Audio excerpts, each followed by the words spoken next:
Worried about the United Nations? Anxious about those bills piling up? Want to get away from it all? CBS offers you Escape.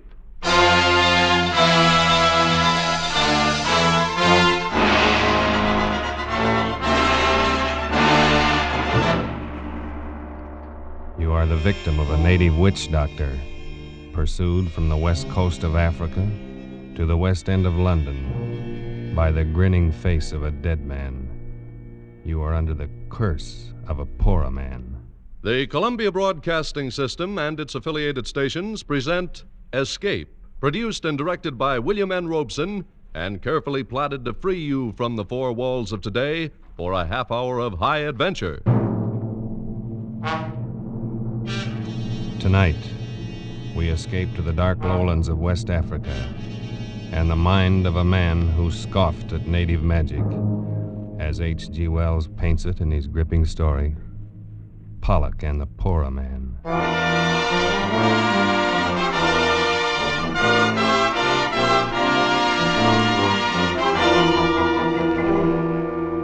I had spent considerable time in Africa, but I have given little credence to the many superstitions of the natives there. Voodoo curses, weird incantations of witch doctors, and the like had always seemed a pretty silly business to me. But that was before the affair of Pollack and the Porroh Man. Even then, while the thing was happening, I took little notice. It was only when I got back to England some months later and went to see Pollack climbing up the 3 flights of stairs to his lonely bedroom that I began to realize the ghastly truth of it. One look at him was enough. I had never before seen a man so unnaturally wasted, so prematurely aged and broken, so eerily mad as this man lying on the bed and looking up at me with haggard eyes. It was good of you to come, Waterhouse. Nonsense, old chap. I just thought I'd look you up and say hello. But I had no idea I would find you ill. Ill? Yes, I suppose I am ill. I suppose that's what you'd call it. But what in heaven's name is the matter, Pollack? I say, come closer, will you? I can barely see you. Why, yes, of course. I'll just drop a chair and... Oh, no! Pollack, man, what's the matter? Oh, no. Take it away. Take it away. What are you talking about? What is it, man? That thing in your hand. Take it away, please, for heaven's sake. What? Take it away. In my hand? But Pollack, this is only my hat. Your hat? Why, yes, of course. Just an ordinary black Homburg. Now, if its style is offensive to you... No, I just put it on the table, the floor, somewhere where I can't see it, please. Well, of course, old man. Yes, I suppose you think I'm mad. Now, don't be. I know you do. Everybody does. Because I'm used to it now. And the worst of it is, perhaps I am. I say, Pollack. Only I don't think so. Because I do see it. I don't care if no one else does. I can see it. See what? The head. That hideous face following me everywhere, grinning at me. And always upside down. Pollack, what are you talking about? You don't believe me either. Well, look at my wrist. It's broken. The bandage is still on it. That's real enough, isn't it? Well, yes, of course. Broken, you say? Yes. It did that. And my other accident, when I first got back to England, they said I walked in front of a bus, but I know better. It did that, too. A head? Exactly.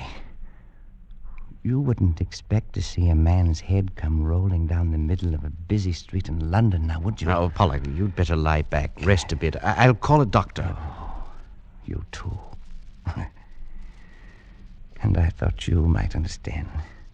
After all, you were with me when it started. It was you who first warned me, who sent me home. You don't mean that business with the Porroh man? Oh, yes.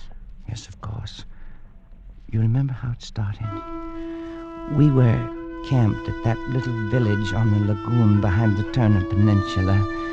It was swampy and hot, and I was bored to tears. Maybe that's why I did it. But anyway, when I got back, you were furious with me. No, you're a fool, Pollack. You've got to take it back immediately, do you hear? Oh, what possible difference could it make, Waterhouse? Why all this fuss, old boy? It's only a little wooden statue. Can't be worth anything except for a curio. You're not that stupid, Pollack. You know very well this is a Porroh idol. You must have stolen it from the hut of a witch doctor. Well, and what of it? Don't you see? To them, this is sacred. As sacred as an altar cross to a Christian. You've not only committed a crime in their eyes, but a terrible sacrilege as well. Oh, don't tell me they're going to sick their painted gods on me. Oh, I should be frightened to death. Before they can do anything, you're going to take this back where you found it and apologize to the Porroh man. Apologize to an illiterate black witch man? Are you crazy? Pollack, I've had about as much of you as I can stand. You're one of those infernal fools who think a black man isn't a human being. I can't turn my back, but you're running crossways to them, getting into some scrape or other. The third time this month, and this time it's serious. Are you telling me you're going to send me home? I honestly think it would be best. Well, as a matter of fact, I'm all for it. I'd be very happy to get out of this sticky, dirty, godforsaken place. Very well. But before you go, Pollack, for the good of the expedition, you've got to take that thing back and apologize. Oh, I don't think I'd better. Why not? Well, tell the truth, I don't think they'd give me a chance to apologize. All right. Tell me, what happened? Oh, nothing very much, except... Well, as I was carrying the thing away, one of those chaps popped up and saw it. Started yelling, trying to take it from me. Yes, go on. Well, we had a bit of a tussle. I got away. Go on, Pollack. We were on the bank of the river, and I toppled him over, that's all. He fell into the river. Yes, I think he may have hit the rocks first. Was he badly hurt? I don't know. I didn't stop to find out. He was dead, wasn't he? I really don't know. Oh, you fool. Oh, it was an accident. I had no An intention... accident, a lot they care. It was bad enough with the idol, but you've probably killed a man. We're in for it now. Well, there's nothing to be frightened about. Nothing. In the first place, I should think even your conscience would suffer a little. The second, you don't seem to understand about this Porroh business. It rules the country. It's the law, religion, medicine, everything. And these Porroh are the most vindictive men on earth. The one whose idol you stole and whose follower you killed will be duty-bound to do something about it. And there's no telling what he will do. Oh, come now. You don't believe in these voodoo curses and things? Of course not. I'm thinking of something much more real than that. I mean, he might try something rough. I can only advise you to lie low until we can get you out of here in the morning. I'll take you as far as Sulima and see you safe aboard a steamer. You needn't. I can go alone from here. Not far. You still don't understand this business. You wouldn't get a quarter of a mile from this camp alone.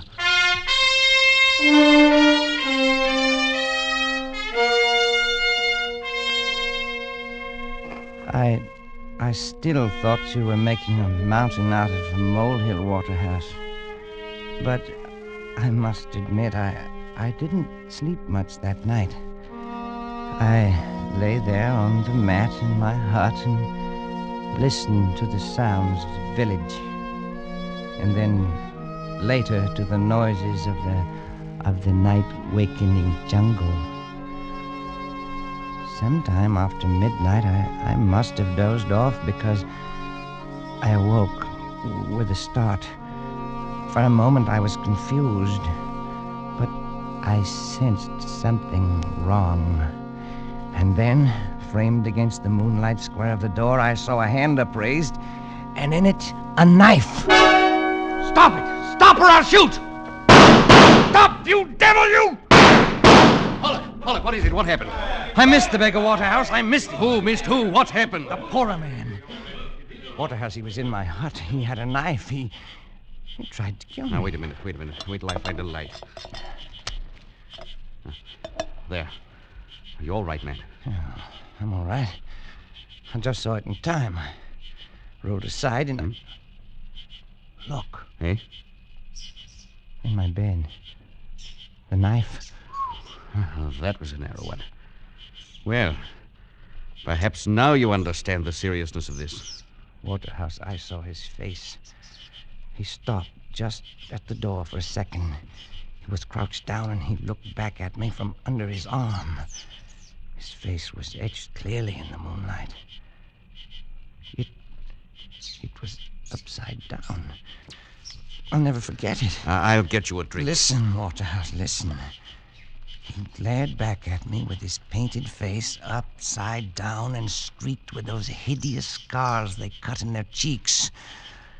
I'll see that in my dreams. Steady on, old man. Here you are. Drink this. All right. Waterhouse. The idol's gone. I've just noticed the idol's gone. He took it. It's gone. Yes. Well, then it's all over. He got what he wants. He won't bother me again, will he? I'm afraid there's more to it than that. But he's got the blasted idol back, and he won't try it again. Oh, will he? I've just noticed something too, Pollack. There's something here on the floor. One of your shots clipped off the tip of his little finger. It's too bad you aren't a better shot. Why? Why'd you say that? Because I'm afraid we haven't seen the last of this business yet.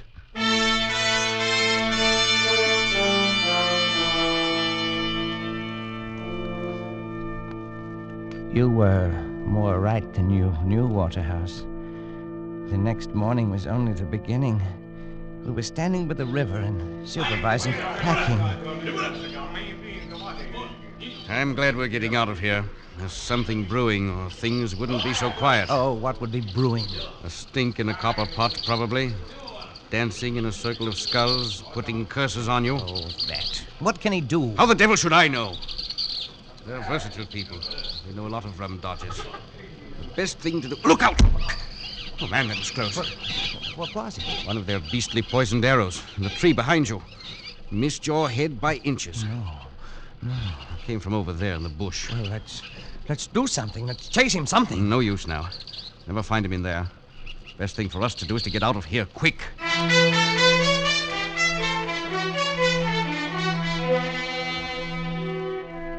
Well, we got out all right. You remember how we went down the river, keeping as far from the banks as possible? You thought I was safe when you got me to Salima and said goodbye, didn't you, Waterhouse? So did I. You said goodbye and went back to the interior. Nothing happened for 2 days, and I was beginning to feel that the whole thing was just a nasty dream. And then as I was walking in the compound, I was hit in the arm with a slug. It was a long shot. The bullet was spent. I only got a flesh wound. But I knew he was there. And I decided to confide in Porroh, the little Portuguese who had rented me a hut in his compound. He took it seriously. It is a personal question, you know. It's revenge, see? And he must hurry because you will leave the country. Yes, I'll be on the boat to Freetown in 3 more days. Then I'll be rid of him forever. Perhaps. Then there's this magic. Of course, I don't believe in it. Superstition. But still, it's not nice to think that wherever you are, there's a black man spends a moonlight night, sometimes dancing around a fire to send you bad dreams. You have any bad dreams? Well, there. Keep seeing the beggar's head upside down, grinning at me, showing all his teeth the way he did in the hut. Now, it's nothing to be afraid of. It's not pleasant either. Then they say Porroh men send snakes. You seen any snakes lately?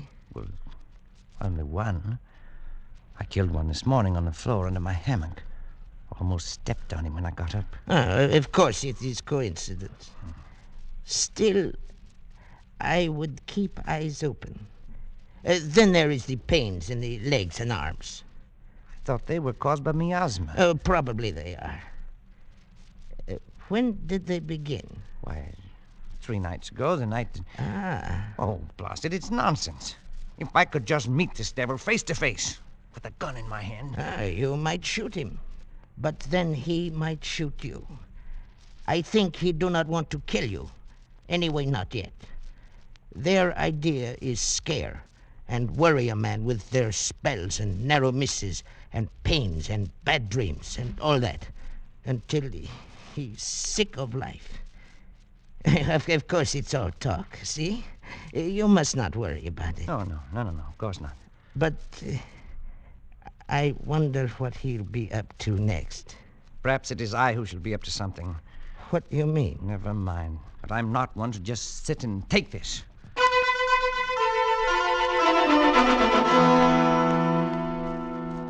That very afternoon, I had a conversation with a roughneck Mendai tribesman I found there in Salima. He showed me a little iron dagger and demonstrated how one struck at the back of the neck. He agreed to do the job for the price of a double-barrel gun with an ornamental lock.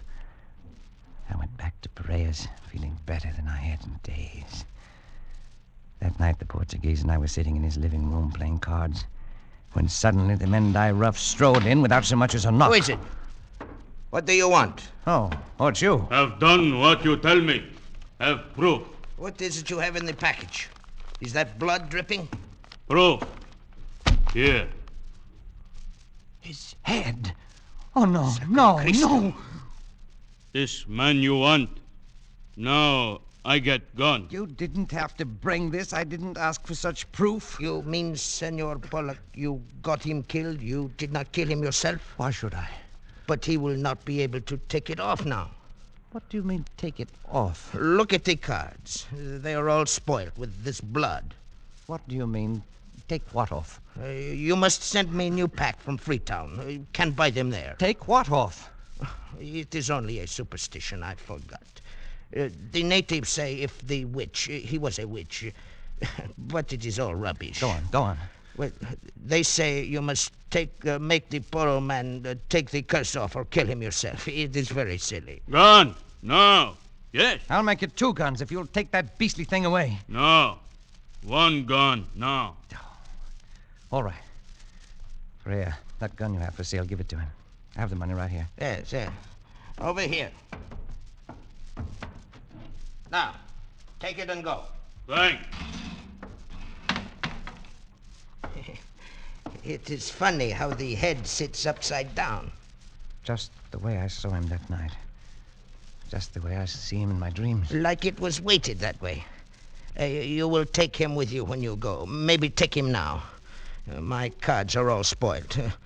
There is a man sells them in Freetown. You should have killed him yourself. Stop it!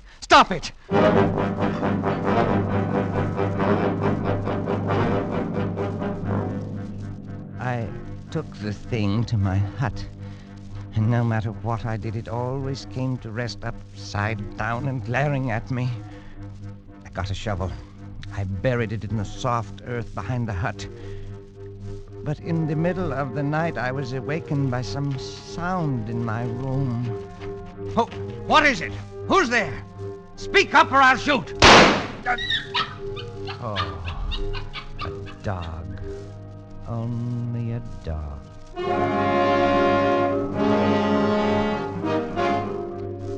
Yes, it's only a dog.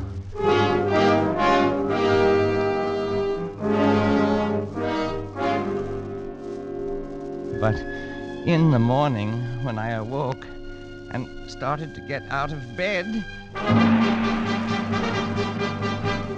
there it was, in the center of the floor, glaring at me upside down. It was uncanny until I remembered the dog. I found his paw prints in the dug-up earth outside, and I knew how it got there. I took the thing down to the river. I threw it as far as I could into the current. At last I'd be rid of it. That morning, I killed 2 snakes. But late in the afternoon, a little steamer arrived that would take me away from this insane land of the Porroh and Freetown and civilization. I had almost begun to feel gay as that boat carried me swiftly away from the shores of the Porroh land. At last I would be free, and soon I'd be back where Porroh and curses and nightmares would be forgotten. I was standing at the rail, sighing with relief, when the captain of the steamer, whom I'd met before, strolled up and began to make conversation. After the usual exchange of pleasantries, he said, I picked up a rum curio on the beach this go. It's a thing I never saw done this side of India before. "Oh, is that so?" Yeah, the head of one of these Porroh chaps, all ornamented with knife cuts. What? I say, what's the matter, old chap? You're green in the face. I wouldn't have took you for a bad sailor. "Oh, I'm quite all right." Well, this head I was telling you about is a bit queer in a way.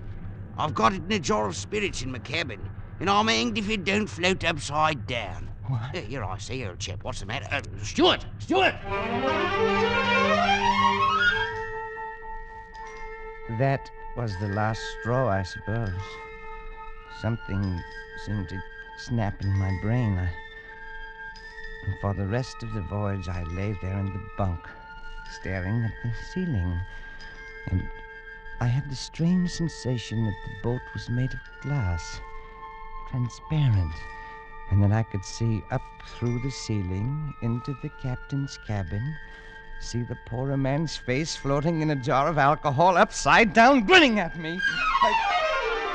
I suppose the actual head is still in the captain's cabin in Freetown, but it didn't matter. The Porroh man's work had been done by then, because now I carried it with me everywhere, in my brain. I saw it everywhere, anywhere. Any object that was round, like a hat or a pillar or a vase, suddenly developed features when I looked at it. Ugly, scarred features with a grinning, mocking mouth. Features turned upside down. When I docked in London, I went straight to my banker's office in Cornhill. And the security is all in order, Mr. Pollack. You shall have to watch things, of course, but all in all, you shall have enough to live quite comfortably and to enjoy a reasonable amount of freedom. Then, too... I say, Pollack, what are you staring at so fixedly? That thing, hanging from your mantelpiece. Oh, yes, I see. The potted fern. Rather pretty one, isn't it? Oh, yes. Yes, very pretty. I must do something about it, though. It's always dripping water down on the fender of the fireplace. Makes it rusty. I was wondering about that. It looks red, almost like blood. Rust, you know. Yes. Oh, by the way, that reminds me. Can you recommend a physician for mental troubles? I've got a little, what do you call it? Hallucination. The Porroh man grinned at me fiendishly, and I stared back at him. The banker watched me very curiously for a moment, and then he gave me the address of a doctor, and I left his office. That's when my accident happened. To a man who's been many months in the jungle of busy London streets, confusing enough. But when a head comes rolling down the middle of the street, and between your legs... No!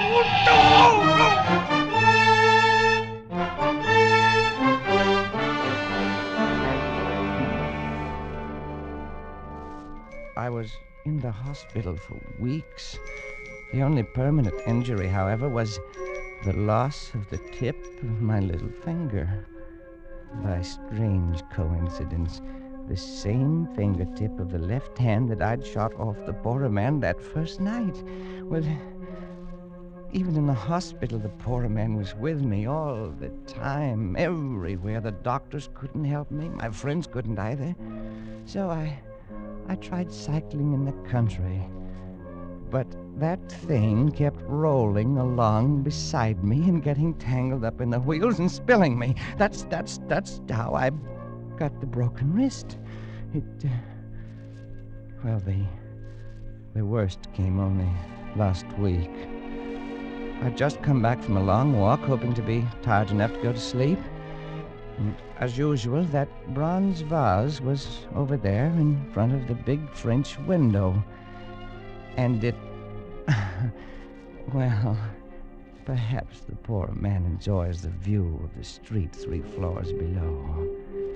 Anyway, this night, I felt a little devil-may-care, so I turned round to it and I looked him in the eye and I said, "So, you're still here, are you, my ugly shadow?"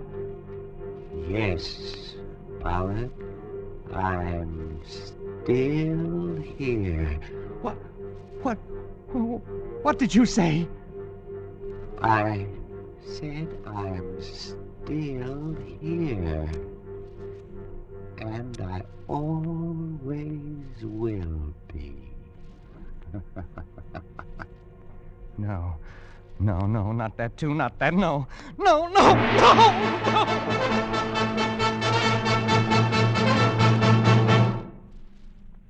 So, now you understand, Waterhouse? I not only see the Porroh man, I hear him, too. Pollack, old chap, this is frightful. Oh, it is rather, isn't it? I mean, you are ill, man, very ill. Well, surely there's something someone can do, some doctor. What can any doctor do? Can he take off the Porroh man's curse? Now, Pollack, that's nonsense. And you know it. Oh, is it? Of course, man. It's all in your mind. All, what do they call it? Suggestion. The power of suggestion is strong. You're impressionable. You've let these stories prey on your mind. You've got to snap out of it. Oh, I should have killed him myself. Pollack. I'd do it, too, with my bare hands, if only I had the chance. Man, you're talking rot. Look at him there. Look at him grinning at me. Pollack, that's only a bronze vase. Always grinning at me, more and more fiendishly every day. Stop it, you devil, stop it, you hear? Pollack, calm Stop yourself. Lie back. Rest. it. Rest, yes. Yes. That's what I need. Well, if I'd only known, I'd never have left you there in Sulima alone. All this might have been prevented. Oh, might it? Listen, Waterhouse. When you came in, I was just lying here thinking. I see him. I hear him. My sense of sight and of hearing is affected. And someday, my sense of touch will go, too. When it does, I know that will be the end. I'll be finished. And the Porroh man will finally have his revenge. Won't he? Pollack, old man. When you came in, I was lying here, trying to get up the nerve to walk over there and make the test. And I'm going to do it. No, I won't let you. You can't stop me, Waterhouse. Don't you see? I've got to. I can't go on like this. I've got to know. Have it over with. No, Pollack. It's beyond anything you can do. Stand aside. But- Stand aside, please.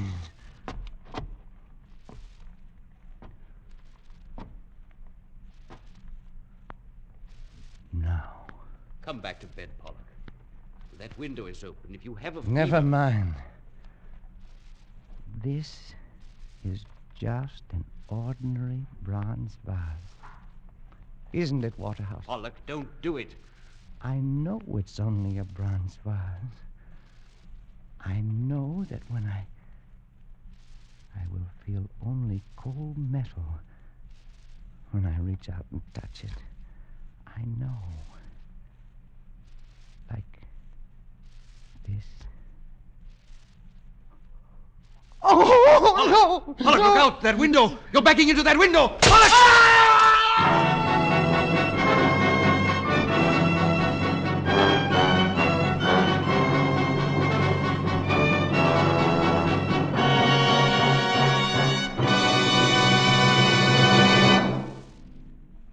Escape is produced and directed by William N. Robeson, and tonight brought you Pollack and the Porroh Man by H.G. Wells, adapted for radio by John Dunkel, with Barton Yarborough as Pollack, Louis Van Ruten as Waterhouse, and Bill Conrad as Perea. The special musical score was conceived and conducted by Cy Fuhrer. Next week, You are groping through the darkened corridors of a gigantic department store in the dead of night. And suddenly you realize you're not alone. That 100 eyes are glaring at you from the shadows. 100 hands reaching for your throat.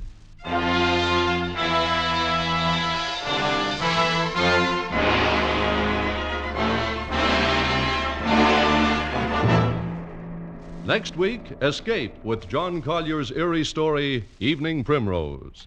Good night, then, until this same time next week when CBS again offers you Escape.